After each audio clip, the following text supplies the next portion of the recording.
आशीर्वाद क्लासेसमध्ये सर्व विद्यार्थ्यांचं स्पर्धा पेपर देणाऱ्या सर्व स्पर्धकांचं हार्दिक स्वागत। आज आपण या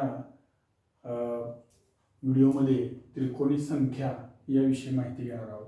त्रिकोणी संख्यावरती आधारित असणारे काही महत्त्वाचे नमुने आहेत, नमुना प्रश्न आहेत की ते प्रश्न अगदी एका मार्कासाठी येतात आपल्याला आणि ते आपल्याला माहीत असणं खूप गरजेचं आहे। त्यासाठी हा व्हिडिओ मी आपणासाठी बनवत आहे। तरी आपण ह्या व्हिडिओला लाईक, शेअर आणि सबस्क्राईब करून ठेवा की जेणेकरून स्पर्धा पेपरसाठी मग कोणतेही स्पर्धा पेपर असू द्या, अगदी पहिलीपासून अगदी MPSC UPSC पर्यंत कोणतेही असू द्या, त्यांना अपेक्षित असणारी मी जी व्हिडिओ तयार करतो त्यांना ती अपेक्षित आहे आणि अशा लोकांपर्यंत हा व्हिडिओ पोहोचवण्याचा तुम्ही प्रयत्न करा। तर आपण बघूया त्रिकोणी संख्या। आता त्रिकोणी संख्या मध्ये बघत असताना आपण पाहिलेले की त्रिकोणी संख्येची व्याख्या म्हणजे लगतच्या दोन नैसर्गिक संख्यांच्या गुणाकाराची निमपट। नैसर्गिक संख्या लगतच्या दोन नैसर्गिक संख्यांच्या गुणाकारांची निमपट म्हणजेच काय त्रिकोणी संख्या होय, अशी आपण व्याख्या तेव्हा बघितलेली आहे। आता या त्रिकोणी संख्येवरती आपल्याला प्रत्यक्षात उपयोजनात्मक म्हणजे प्रत्यक्षात आपल्याला कोणत्या प्रकारचे प्रश्न येऊ शकतात, तर त्यांचा मी या ठिकाणी 5 प्रकारचे तुम्हाला नमुने दिलेले आहेत, ते तुम्ही व्यवस्थित बघा। सगळ्यात पहिला नमुना आपण बघूया। पहिला नमुना आहे 21 पाया असणारी त्रिकोणी संख्या कोणती। म्हणजे 21 पाया आहे आणि ती असणारी त्रिकोणी संख्या आपल्याला शोधायची। म्हणून आपण काय केलं की त्रिकोणी संख्या म्हणजे पायाचं त्याचं सूत्र आहे n म्हणजे काय तर तो पाया, म्हणून n कंसात n अधिक 1 कंस पूर्ण छेदात 2।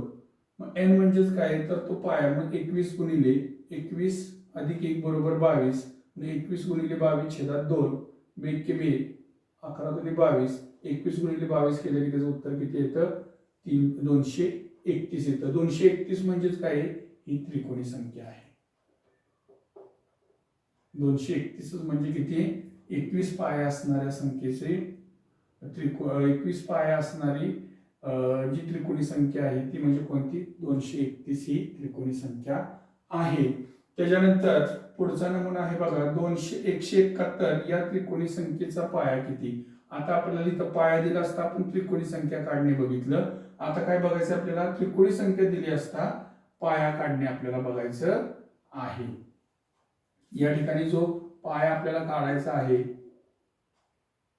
तो कसा पाया काढायचा ते बघण्यासाठी आपल्याला काय करायचं बघा, पुढे दिले मी सोडवून तुम्हाला।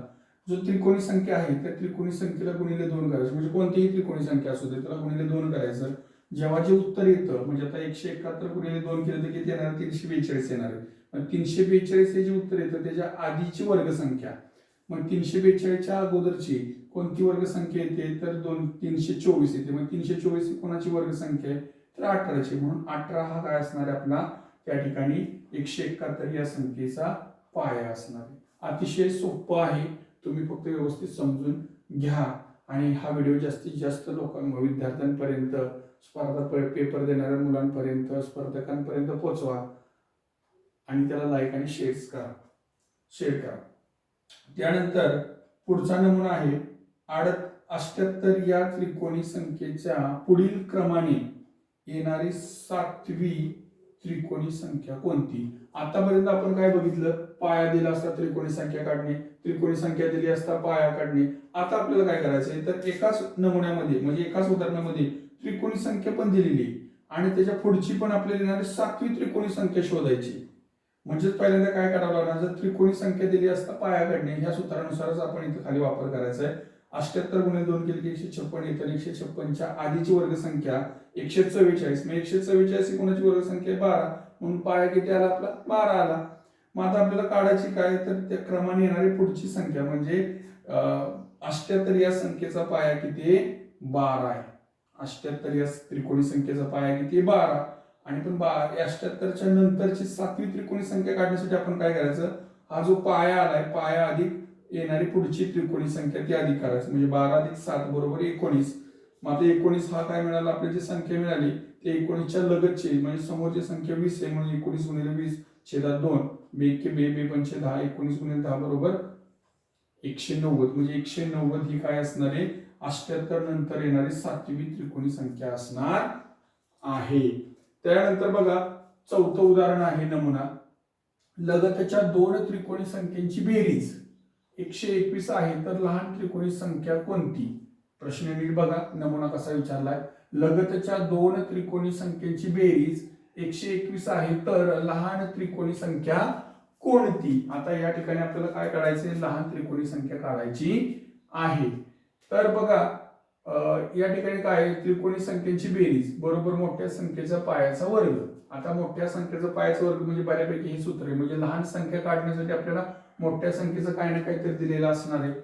मग लहान त्रिकोणी संख्येची बेरीज किती दिली आपल्याला? 121 दिलेली, म्हणून त्याच्याकडे 121 म्हटलं आणि मोठ्या संख्येच्या पायाचा वर्ग म्हणजे पाया डायरेक्ट आपण त्या वर्गामध्ये वर्गमुळात टाकला. त्याला वर्गमुळात टाकण्यापेक्षा आपण काय करूया,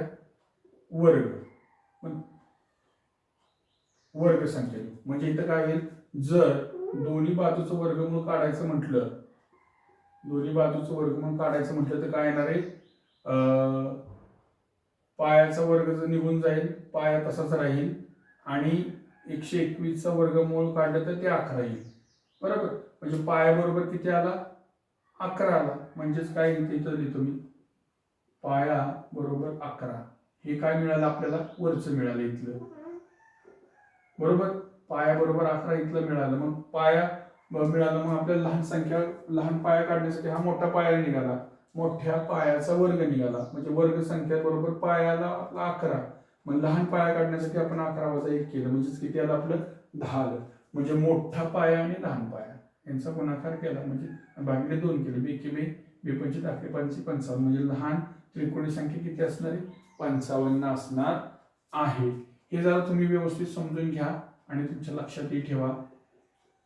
जर समजत नसेल तर पुन्हा व्हिडिओ बघा, आणि जर काय कळलं नाही तर मला तुम्ही कमेंटमध्ये सांगा की सर आम्हाला हे पुन्हा सांगा. मी तुम्हाला पुन्हा व्यवस्थित समजून सांगू शकतो, माझी तशी काही हरकत नसते. त्यानंतर त्रिकोणी संख्येमधला 5वा नमुना आहे बघा. हस्तांदोलने असतील तर उदाहरणातील संख्या वजा 1 करणे. जे काही उदाहरणं असतील हस्तांदोलनाची त्यामध्ये तुम्हाला काय करायचं? संख्या वजा 1 करायचं आणि केल्यानंतर जे उत्तर येणार आहे त्या उत्तराच्या पुढील संख्या म्हणजे लगतची संख्या घ्यायची, छेदात 2 करायचं आणि त्यांचा गुणाकार छेदात 2 केल्यानंतर जे काही उत्तर मिळणार आहे ते तुम्हाला हस्तांदोलन मिळणार आहे. मी ते एकदम थोडक्यात तुम्हाला सांगितलं की हस्तांदोलने असतील तर उदाहरणातील संख्या वजा 1 करणे आणि उत्तर आल्यानंतर त्या पुढची गुणाकारात पुढची संख्या घ्यायची, त्याला छेदस्थाना 2 बरोबर हस्तांदोलने मिळतील. त्यानंतर 6वा पण प्रकार तसाच आहे बघा. सामने दिले असता खेळाडू काढणे. म्हणजे जर एखाद्या उदाहरणात तुम्हाला जर सामने दिले असतील आणि त्या ठिकाणी तर तुम्हाला एकूण किती खेळाडू आहेत हे काढण्यासाठी काय करावं लागणार आहे? सामने गुणिले 2 करायचं. सामने गुणिले 2 करायचं म्हणजे थोडक्यात त्रिकोणी संख्येचा पाया काढणे. म्हणजे सामने गुणिले 2 बरोबर जी काही संख्या आहे त्याच्या आधीचा वर्ग काढायचा, म्हणजेच काय असणार? त्याचं वर्गमूळ मिळणार आहे. वर्गमूळ अधिक 1 म्हणजेच खेळाडूंची संख्या नाही. अतिशय साधं सोपं असं मी तुम्हाला त्रिकोणी संख्यांवरती असणारे 6 नमुने कोणत्या प्रकारचे येतात ते तुम्हाला सांगितलेलं आहे. जर तुम्हाला यातलं काय समजलं नसेल तरी मला तुम्ही कमेंटमध्ये सांगा, आणि जरी समजलं असेल तरी तुम्ही जास्तीत जास्त या स्पर्धा पेपर देणाऱ्या विद्यार्थ्यांपर्यंत हा व्हिडिओ पोहोचवा. यासाठी तुम्ही या व्हिडिओला लाईक, शेअर आणि सबस्क्राईब करा.